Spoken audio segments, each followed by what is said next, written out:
On December 13, 1984, in Dumfries, Virginia, an unidentified man who is believed to be mentally challenged entered the karate dojo of Bobby Joe Blythe. Claiming he is a 10th degree red belt awarded to him by Jesus Christ, he wanted to demonstrate some skills to Blythe and his students. There was a class in progress at the time, but Blythe asked the attending junior students to leave the room and only the black belts to remain. It's at this point that the recording started.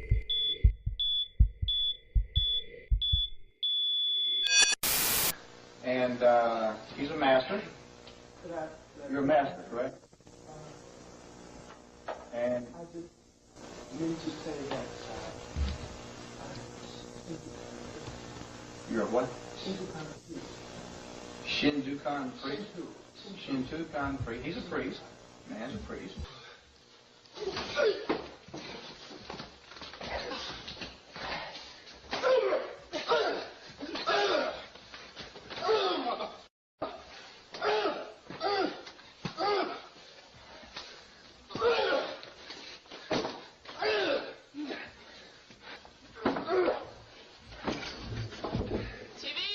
Okay?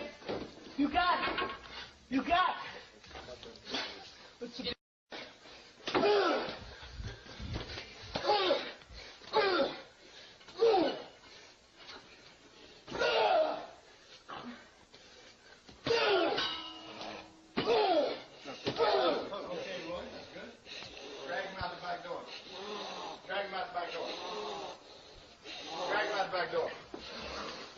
Take that, get that, I want the sash. Yeah, get my sash. What we have here is the trail of the Kung Fu master as he is departing my dojo. The original 6-minute video shows the victim and Willie J. Dennis, one of Blythe's black belt students, trading blows until Dennis gets knocked to the ground. At this point, the fight turns more frantic, and despite the victim trying to end it, he pushes the victim against a metal pole and stomps on his head and neck twice, resulting in the victim laying in a pool of blood. He's then dragged out of the back door at the request of Blythe.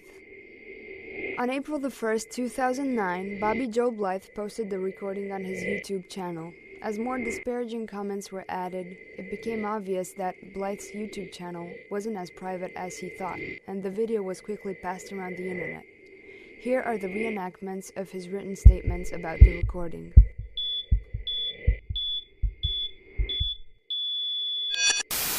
This dummy was in my shopping center while I was on a bodyguard job in Washington, D.C. This guy was in a Pizza Hut eating pizza off the plates of others, and the Pizza Hut manager ran him out with a pistol. Later the very same day, police officers were called to remove him from a nearby pharmacy after having been caught reaching in the customers' purses. A short time after that, he visited a Napa auto parts store next to my karate dojo and told the management he planned on teaching in that dojo and that Jesus taught him. The Napa guys told him he was confused, but not wanting to miss a show, they told the man they would close early just to watch, and that he must not know the owner, which is nobody to play with. He was advised not to do what he had said he was going to do. Period. And that was to not go into that dojo. That dojo isn't like any other dojo. This dojo raised its own bodyguards for a company in Northern Virginia. This sensei just so happens to be the director of the service. Needless to say, the police pulled him out of the dumpster behind my karate dojo, where he was neatly placed. Last I heard, he was in Salem, Virginia, in the mental lockup there. Go figure. If the fight would have taken longer, I would have dropped both. This upset me it took so long. I was very disappointed with my guy, and he paid for a week after that. That video will be coming up soon. That video will have the name Fight for Life. That one will be good. Semper Fi to all my Marine brothers. The karate student in the white is also a Marine sergeant and a brand new black belt. Never get stupid with a Marine. You could get jacked up and have your clock stopped. And yes, there is a God.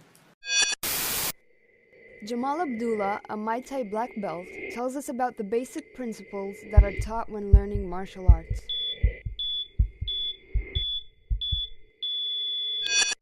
I've been studying martial arts since childhood really, but I stopped and then I retook it up probably about 5 years ago. So since 5 years ago I've been studying in different styles and obviously getting a lot better. Well, basic principles for me I'd say is respect. He has no master. My master is Jesus Christ. His master is Jesus Christ. And also just discipline, discipline is probably your main thing. If you want to become good, great, a master, you got to have discipline and determination, If someone was to submit, then no, of course not, I'd leave them alone. Some of the styles I do, that's what you're looking for, and even when I fight professionally, if they submit, You got it, okay? You got it. You got it. the fight's over. Even if he's mentally challenged, it depends on the situation, I guess, but no, in general, obviously if they were physically attacking me, then obviously I'd have to do something, but I wouldn't go out to hurt him, maybe just restrain. 25 years later, after the recording surfaced on the internet, the police are investigating the incident. Because there was no computerized records database back then, many reports have been destroyed as part of general record-keeping policies. The police are unsure even if the victim was alive after the incident or not. The only leads are eyewitness statements of officers at that time helping the victim out of a dumpster near the dojo, many remembering that the man walked away from the incident. Keep in mind that Blythe was very influential with the police because of his military background and his training of corporate bodyguards. Dr. Curie Scott explains to us the possible injuries that the victim might have suffered as a result of the severe beating.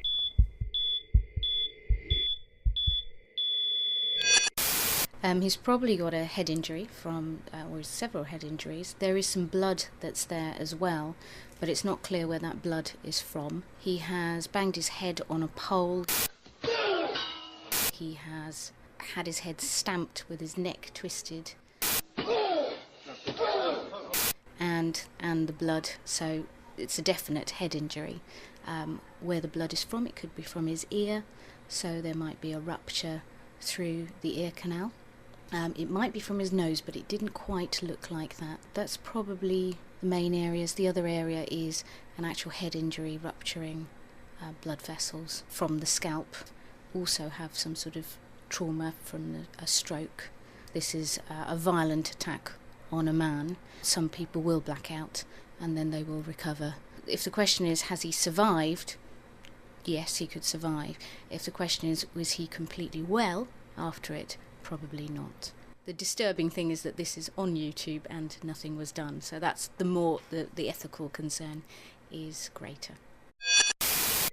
Chuck Feldbush, a retired Prince William police detective, was working a uniformed patrol beat in the Dumfries area in 1984 and said he knew both Blythe and the victim. Feldbush, who could not remember the victim's name, said the man was a vagrant who lived in the woods near the dojo. Feldbush allegedly saw the man in the days after the incident and noticed him limping. This is a reenactment of his statement.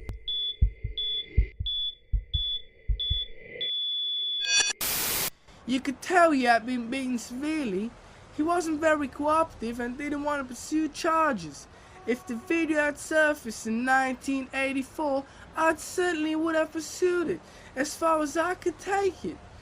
There was some outrageous behavior on that video. I saw it for the first time in recent days, and it has caused a fever because of what people have been saying about it. You have an African-American male beaten to the ground. He's allegedly murdered and the police did nothing. That's as far from the truth as you can imagine. They've weaved quite a tale here. The police currently investigating the case believe that there are other victims out there that were brought in from the street into the dojo and assaulted. But because of lost records, lack of evidence, and eyewitness reports from undependable witnesses, the only evidence against Bobby Joe Blythe, except for the recording presented, is the statement made by Blythe in 1985 on NBC's Today Show. The story centered on how he was training women to become corporate bodyguards.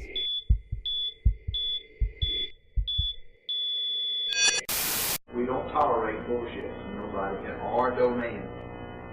We black belts, this is our place. We can do what we want anytime we feel like it, and feel free as anybody could be in this world, in this place right here, as a black belt. So show your power. Enjoy yourself. Stress your power. Don't beg. Don't ever beg. Don't beg for a goddamn thing. Demand it or take it. And in your place, this is yours. This is your dojo. No one treads on your territory. We can do anything we want. This goddamn school can't goddamn so nothing. We're liberal. If they come through that door, it's open season. It's open game. This is my school. I do what I want in my home. I do what I want in my place of business. And goddamn so. Willem Bio, law professor at Kent University, explains the procedure that can be taken to finalize this case.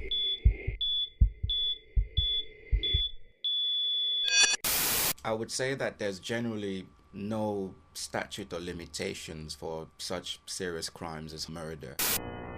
We black belts, this is our place. We can do what we want anytime we feel like it. In other words, you cannot kill someone today, get away with it, and think that if 20 years from now evidence is found that you did kill someone or intended to kill someone or you raped someone, that there's going to be limitations on procedures being brought in. And if it is true that this individual was murdered or there was an intent to murder him, or if it is true that this was an act of malicious wounding and the facts are established and proved, then in that case these individuals would fall within that liability and would therefore probably not be able to escape being prosecuted.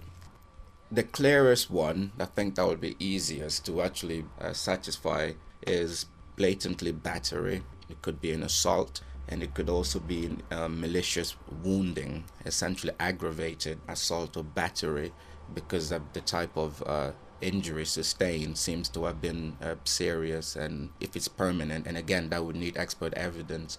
So in short, battery would be a lot easier to actually prove, because in most cases just touching someone without their consent in most cases would constitute battery, and when you add the fact that this individual was being severely beaten,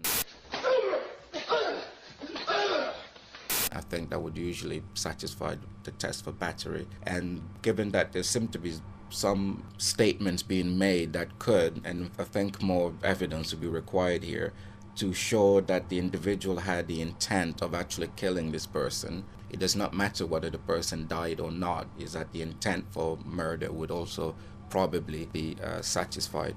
There'll be very, very serious custodial sentences would probably be likely. And of course, if it's attempted murder we're talking about, it could be very, very serious in terms of years, considerably. I mean, for a murder, it can go on for life. On December 13, 1984, in Dumfries, Virginia, an unidentified man who was believed to be mentally challenged entered the karate dojo of Bobby Joe Blythe and was almost beaten to death. The victim was a vagrant living in the woods near Blythe's dojo, known to local police, and had been a nuisance to a number of local businesses. Even so, did he deserve his fate? KungFu Master, as he is departing my dojo, Would you want to be the victim of a random act of hatred and violence?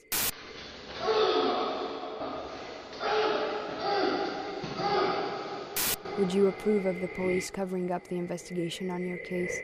If the video surfaced in 1984, I'd certainly would have pursued it. Would you want your suffering to become a mockery on the internet? Needless to say, the police pulled him out of the dumpster behind my karate dojo, where he was neatly placed.